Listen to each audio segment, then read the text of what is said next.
Noches Gestas Españolas con María Fidalgo Casares.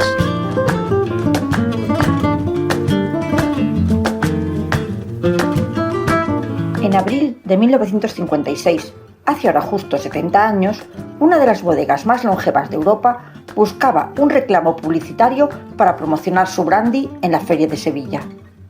Y contrataron a la agencia Azor, cuyo director artístico era Manolo Prieto.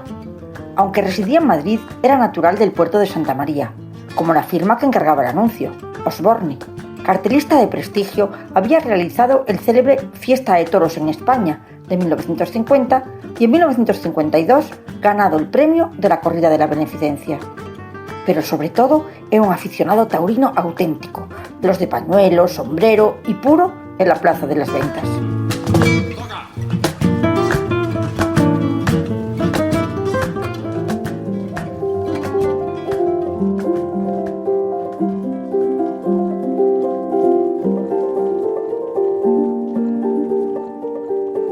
Prieto buscó un emblema que condensara fuerza, tradición y arraigo cultural.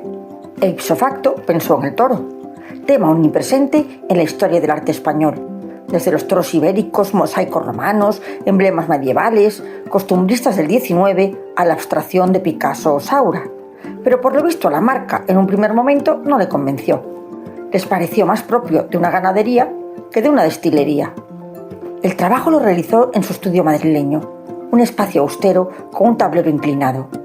Y siguió sus premisas habituales, buscar lo esencial y depurar hasta alcanzar la pureza de la línea. Elaboraba bocetos diminutos, casi del tamaño de un sello, y si funcionaban en ese formato mínimo, el tamaño grande lo superaría. Y para ello usaba un peculiar sistema de espejos, donde comprobaba los efectos visuales. Decía, el buen cartel ha de ser sencillo y justo en su concepción, no debe tener nada de más ni de menos. Y si debe apoyarse en un texto, no es buen cartel. Y Prieto, en un extraordinario ejercicio creativo, consiguió la plenitud conceptual del toro bravo, de la España mediterránea. Para que pudiera reconocerse de inmediato, desde los automóviles en marcha, concibió una silueta negra, recortada sobre el horizonte, que cumplía a la perfección su función publicitaria. Tal vez estaba rindiendo un homenaje a sus orígenes, ya que en el puerto de Santa María, cuando era un adolescente, realizaba para niños pequeñas siluetas planas de animalitos, leones, elefantes, jirafas, en una época donde los juguetes eran un lujo. Su padre los cortaba en madera y él los vendía en la calle y así ayudaba a su familia.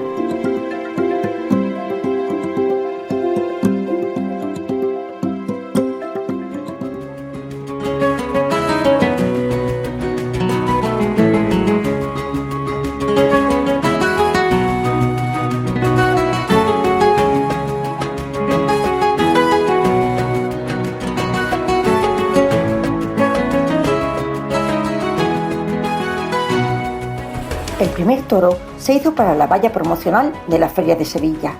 Era de madera y medía 4 metros. Tenía el cuerpo negro, los cuernos blancos, y en su cuerpo, en grandes letras rojas perfiladas en blanco, resaltaba la leyenda Veterano Osborne, con una copa de brandy dibujada sobre la N de veterano. Y en el juego de curvas de la parte inferior se apreciaba la bolsa testicular, remarcando el ideal de bravura y virilidad asociado al animal totémico, pero también a la propia marca, ya que uno de sus eslóganes era «Es cosa de hombres». Y el siguiente toro, y primero en una carretera, fue en Cabanillas de la Sierra, a 50 kilómetros de Madrid. Y en poco tiempo, centenas poblaron España, y pronto destacaron entre el mare magnum de los llamativos anuncios de entonces que competían por llamar la atención del viajero. Y en 1974, una medida legislativa fatal prohibió situarlos a menos de 200 metros de las autovías. Pero al tener que reubicar los toros para mantener su eficacia visual, tuvieron que aumentar su tamaño y hacerlos de hierro. El resultado trascendió cualquier previsión. Emergieron los toros gigantes de 14 metros y 4 toneladas de peso. Se habían convertido en auténticas esculturas del paisaje a modo de tótems guardianes del territorio. El reclamo comercial había mutado a un símbolo nacional.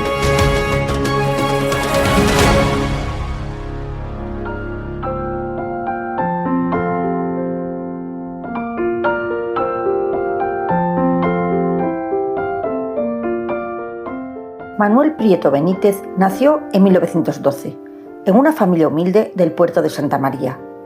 Su condición asmática hizo a sus padres temer por su vida, lo que le impidió jugar como los demás niños, pero le regaló algo decisivo, una capacidad de observación y un temprano amor por los pinceles. Durante su adolescencia fue carpintero, relojero, dependiente de tienda, pero pronto comprendió que el dibujo era su territorio natural y un posible camino profesional.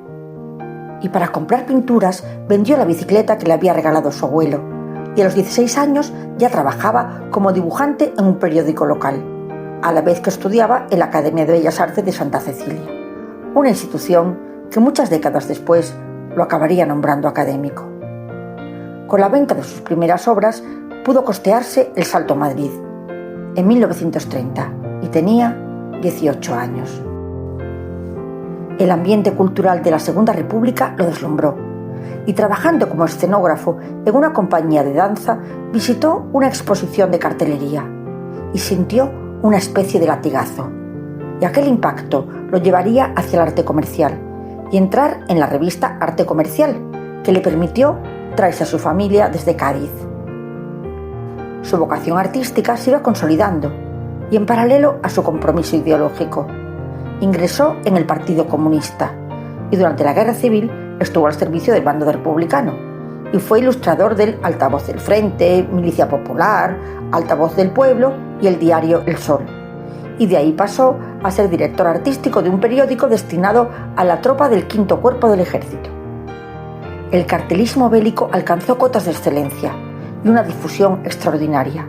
Y aunque no se conservan, Prieto es evidente que debió dedicarse también a esta producción. Finalizada la contienda, como todos aquellos que no tuvieron delitos de sangre ni ocuparon cargos de responsabilidad política, no sufrió represalia alguna. Y en un giro sorprendente, el que había sido comunista entró a trabajar en la Cámara de Comercio de la Alemania nazi, a los que no importó su filiación, y tras el triunfo aliado en la Embajada Americana. A través de la labor en ambas instituciones conocería las vanguardias, cubismo, abstracción, surrealismo e incluso dadaísmo, lenguajes que se reflejan en las espectaculares portadas que realizó durante más de 3 lustros para la publicación de novelas y cuentos.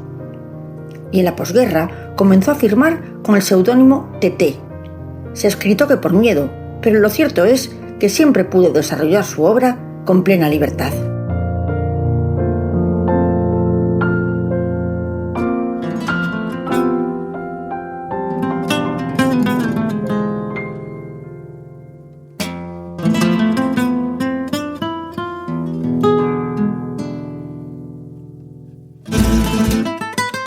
Y en 1947 ingresaba en la agencia Azor, donde llegaría a ser director artístico.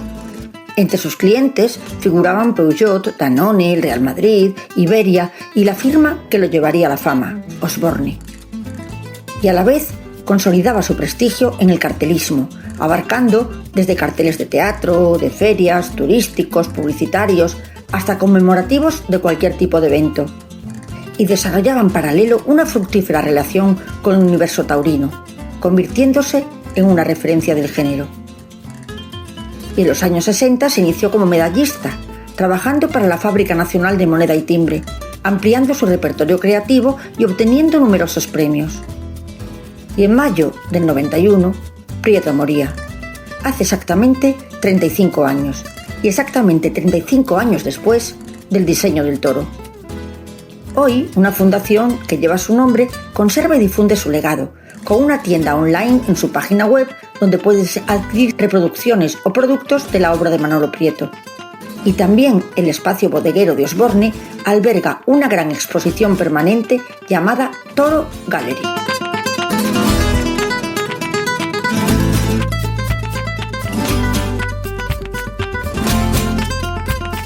Durante los años 70, los toros vivieron su época dorada.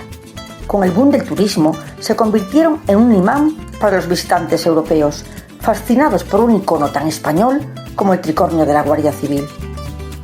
Pero en 1988, el gobierno prohibió toda publicidad visible desde las carreteras.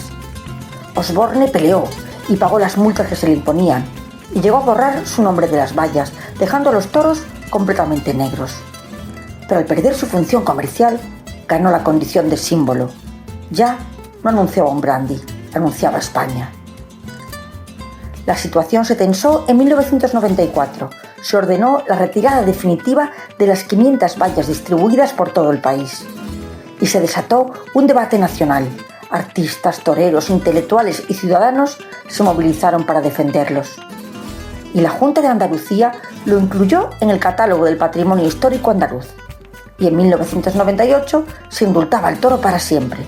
Y en 2005 el Tribunal Supremo confirmaba su condición de patrimonio artístico y cultural de los pueblos de España. Ese tránsito de marca a mito es uno de los fenómenos estéticos más fascinantes del diseño europeo del siglo XX. Y la exposición 100 años de diseño gráfico en España del Museo Reina Sofía catapultó esta condición.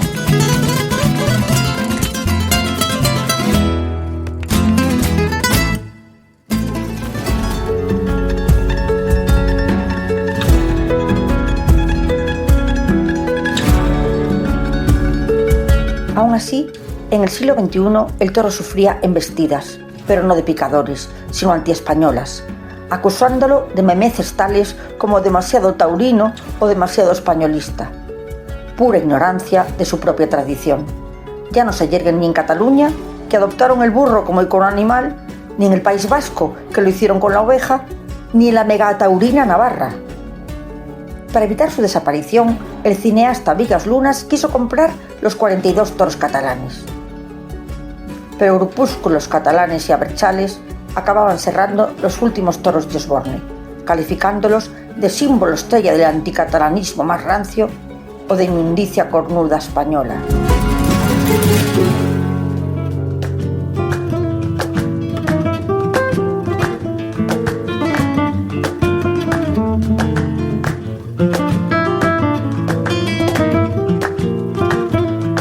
No existe un registro oficial, pero casi una centena de toros originales siguen alzándose en colinas y llanuras junto a las carreteras, especialmente en Andalucía, Castilla-La Mancha, Extremadura y la Meseta. Hay 4 en México, uno en Copenhague y otro en Japón, a prueba de terremotos, y llegó a haber en Guinea y el Sáhara. Los toros que sobreviven hoy no cumplen función publicitaria, pero la Fundación Osborne se encarga de su mantenimiento. Hoy es un clásico. Su estética es objeto de estudios académicos y reinterpretada hasta la saciedad. Osborne la incorpora a su branding y prolifera en obras de arte y todo tipo de productos comerciales. El toro se ha integrado en el tejido emocional y visual de la sociedad española, asociado a la fuerza, a la tradición y, por qué no decirlo, a un orgullo nacional, hasta el punto de aparecer muchas veces solapado a la bandera española. Y en 2005 se juzgó un delito contra la propiedad industrial por vender camisetas, gorros postales, llaveros, tazas, ceniceros, azulejos y posavasos que lucían la silueta del toro. Pero el tribunal los absolvió, arguyendo que no comercializaban bebidas, que definen la marca Osborne, sino artículos destinados a personas que ven en la figura del toro un símbolo nacional y no la marca de una empresa. Pero Osborne replicó, y también con razón, que asimilar el toro de Osborne al patrimonio de los españoles es como proclamar que la utilización de la marca Coca-Cola es libre por ser un símbolo de los Estados Unidos.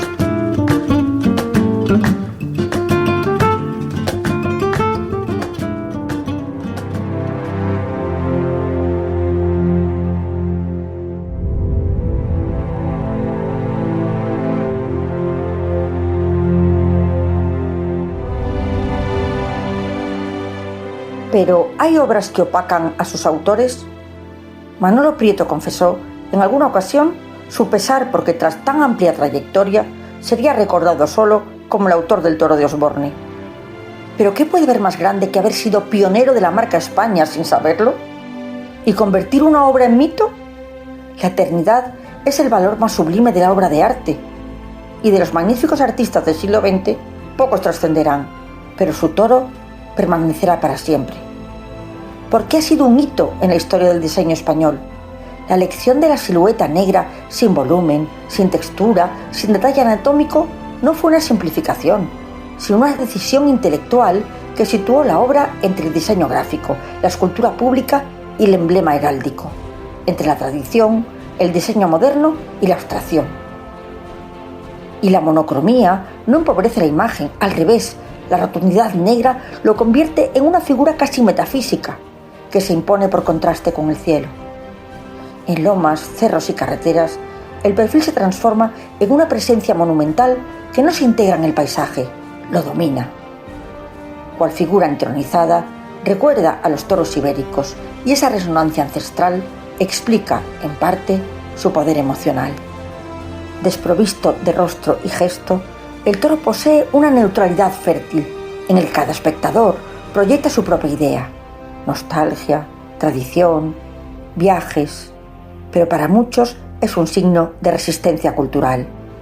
Y el toro de Osborne deja de ser una silueta para convertirse en una bandera sin tela, en un emblema que señala valientemente la continuidad de una patria hecha de caminos, horizontes e historia compartida. Su presencia, tan austera como rotunda, transmuta en un mito hispánico, afirmando la idea de una España que no está dispuesta a que le arrebaten su identidad.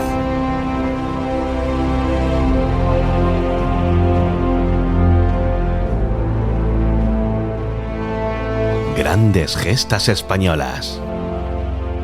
Con María Fidalgo Casares.